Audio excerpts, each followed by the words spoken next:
Hi guys, and welcome back to At Home with Elisa. Today I really need to get my Christmas on. It's already the 7th of December and I haven't even started doing our Christmas decorations, and that is so unlike me. When I first met my husband, I would start doing Christmas decorations in October. That was the type of person that I was. And it's still the type of person that I am, it's just that I'm a little bit busier lately. So I definitely need to get my Christmas decorations up around the house. The kids are like, what's going on, Mum? Why haven't we got a tree up yet? This is our second year in our tiny home. So we've gone from a really large 5-bedroom family home, huge big Hampton style home, and we now live in 2 tiny homes on the one property. So this is our second Christmas. Last year was, honestly, we just stuck a tree up in the corner of the room and called it good because it was all too much. We were literally still establishing things here at the property. But this year I really want to get a lot of our old Christmas decorations back out and set up my village, which the kids absolutely love, and really go all out for Christmas. So I recently posted a tiny home tour which showed you our tiny home and our setup here. We do have a large deck and we have a tiny home. However, I just need to obviously take into consideration that some of our deck is used as our living, and I will have a tree out here this year. Last year I tried a native tree. It was a woolly bush, and I tried putting it out here and it just didn't cope because we have blinds up now. So last year we didn't have the blinds up, and that was the wind up here. We're on top of a mountain, so it's really bit windy, and yeah, the tree it didn't end up surviving. It actually died. So that was our choice for using natural live tree, to use a native that we could then plant around in landscaping, and I might actually try that again another time, but this year I'm just sticking with artificial trees. So I'm going to film this video over a couple of days because I only have certain allotments of time. So I will film it over a couple of days and just sort of click off a different thing each day, and I hope you enjoy watching. So I've got all of our storage boxes here. I still have one more big duffel bag that I have to get. But yes, large house required a lot of decorations. Tiny house, not so much.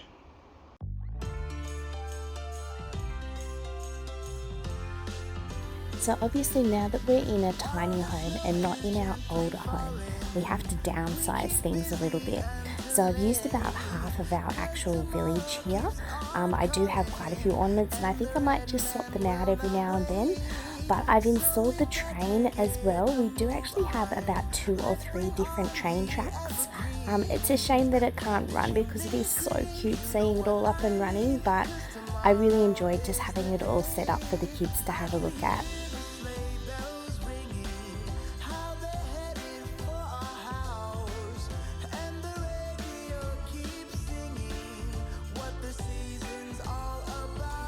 And here it is all set up. This is the Elf toy shop where they make obviously all of the presents for Santa. And then I just included the merry-go-round because it is just so sweet. Both the toy shop and the merry-go-round actually play music, which is really cute, though it does get on your nerves after a little while, I must admit. And here's my gorgeous little steam train. And up high in the hills we have our one little house, and I also put in the church as well because I thought the church was just adorable. Another family tradition that I like to do every year is to get a photo of the kids in front of the Christmas tree. Now usually I might have multiple Christmas trees, but we just pick one and we try and get a really nice family photo. And I actually put them in a gold frame. That's how I keep them all uniform. And I have a little engraver and they engrave the very front with the year on it. So you can see just shining there in the light, you can see that it's actually got the year the photo was taken. And I just love these photos. I look forward to getting one done every year.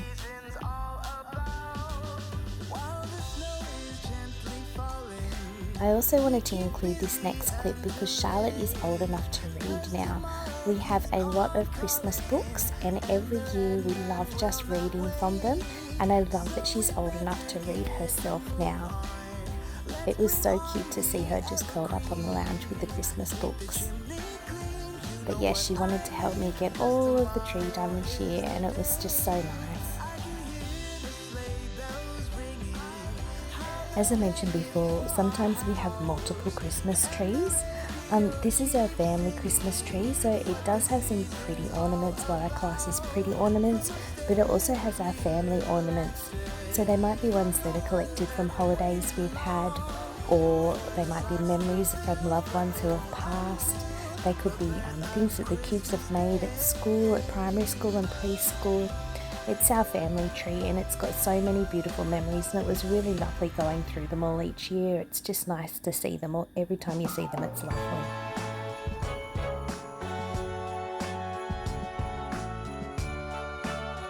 And also here we have our fake mantle with all of our Christmas stockings ready for Santa to fill on Christmas Eve.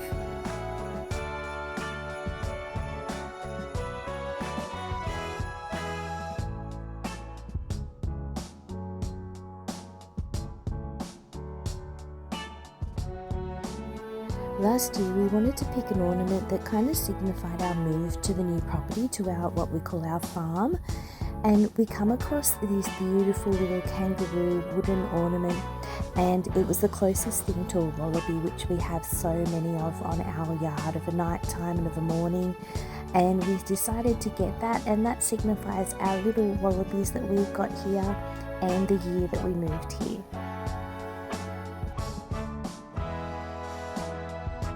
A couple of years ago I picked up these beautiful ruby red felt totes from Kmart, and we just put an initial on the front of each of them to represent each side of our family essentially. And what I do is I put all of the presents for those family members in there. I take those on Christmas Day or whenever we're catching up with them, and I can just put all the kids' presents and bring them home again. They're just so fantastic, and I love the colour of them. So we've got our crazy, all glitzed up family tree, but I wanted to do a really lovely, just simple tree with just some really pretty bows on it. And I just hung up some string lights on it as well. And it's just something nice and simple. I really wanted something to put on this kitchen bench in the corner. And I love the way that it turned out. It's just so simple and sweet.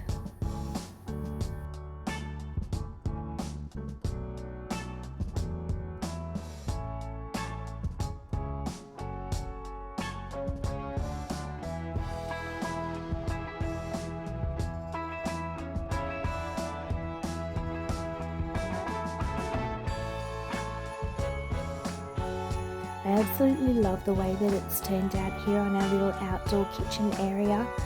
It's just such a nice area, and I love seeing it glow over night time. That Christmas tree, honestly, it just brings me so much joy. And that St. Nick statue there is actually one that I painted in ceramics classes a long time ago, and it's managed to move through all of my moves and not get damaged, and I love it.